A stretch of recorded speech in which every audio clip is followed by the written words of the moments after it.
Shalom teman-teman. Sebelum kita memulai renungan pada pagi hari ini, mari kita masuk dalam doa.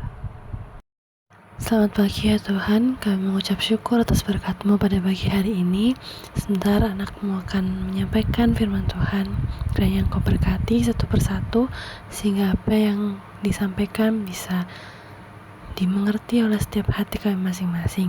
Berkati hamba-Mu yang akan memberikan renungan pada pagi hari ini, sehingga apa yang disampaikan bisa seturut dengan kehendak-Mu saja. Dalam nama Tuhan Yesus, haleluya, amin.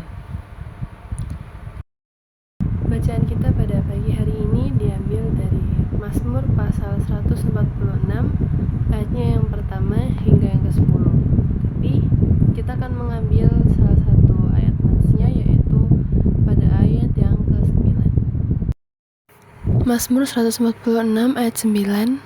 Tuhan menjaga orang-orang asing, anak yatim dan janda ditegakkannya kembali, tetapi jalan orang fasik dibengkokkannya. Judul renungan pada pagi hari ini yaitu berpihak kepada yang lemah. Hidup manusia adalah hal yang sangat terbatas. Sekuat apapun manusia untuk melawan kehidupannya yang terbatas itu, tetap saja manusia tidak bisa melawan suatu kematian.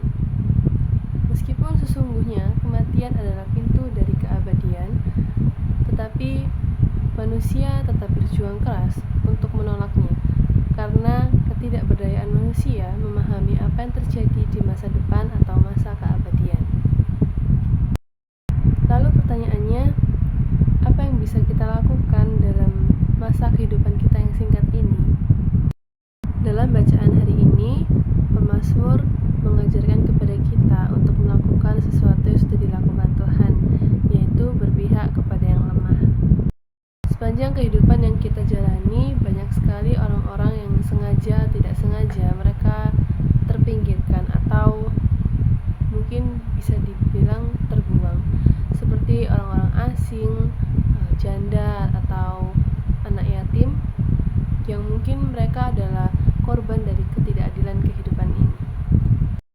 Orang-orang yang lebih berkuasa seringkali mengkorupsi hak mereka dan membuat mereka semakin terhimpit dalam kehidupannya, sehingga orang-orang tersebut adalah orang-orang yang sebenarnya membutuhkan bantuan dan pertolongan kita sebagai seorang sesama. Hidup yang singkat ini harusnya menjadi hidup yang bermakna, hidup yang tidak memikirkan tentang kesejahteraan pribadi, namun berani untuk melihat dunia luar di mana kita memiliki banyak sesama yang perlu kita bantu, yaitu mereka yang lemah dan tidak memiliki kekuatan untuk diri mereka sendiri. Kita mungkin perlu mengasah kepekaan kita terhadap lingkungan sekitar kita, mungkin dengan teman, sahabat, saudara, atau tetangga. Banyak orang-orang di luar sana yang lebih lemah dari kita dan membutuhkan bantuan dari kita. Namun seringkali juga kita melupakan hal tersebut. Kita terlalu fokus terhadap diri kita sendiri, kita terlalu fokus akan hal-hal yang menonjol, namun kita tidak bisa menolong atau membantu mereka yang kurang aktif atau kurang terlihat, dan justru mereka lah yang perlu kita bantu untuk kita sama-sama bertumbuh dalam Tuhan.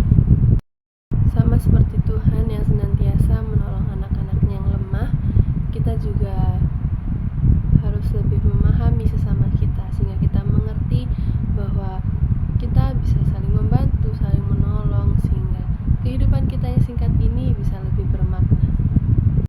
Karena waktu bisa menjadi lebih berharga ketika kita bisa meringankan tangan untuk saling membantu dan menggandeng teman-teman kita yang lemah dan tak berdaya.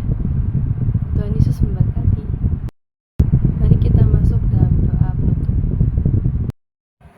Bapa, kami mengucap syukur atas berkat-Mu, sehingga pada pagi hari ini kami bisa mendengarkan sedikit dari firman-Mu. Kiranya Tuhan berkati kami sebagai anak-anak-Mu, sehingga kami bisa mengerti dan memahami sesama kami, dan kami bisa saling bantu, saling tolong menolong. Tuhan, ajari kami untuk selalu membela yang lemah, sehingga kami bisa hidup secara seimbang dalam kehidupan sosial kami. Berkati kami dalam setiap kegiatan kami ya Tuhan. Kiranya apa yang kami lakukan seturut dengan kehendak-Mu dan memuliakan nama-Mu. Dalam nama Tuhan Yesus kami sudah berdoa dan mengucap syukur. Haleluya, amin.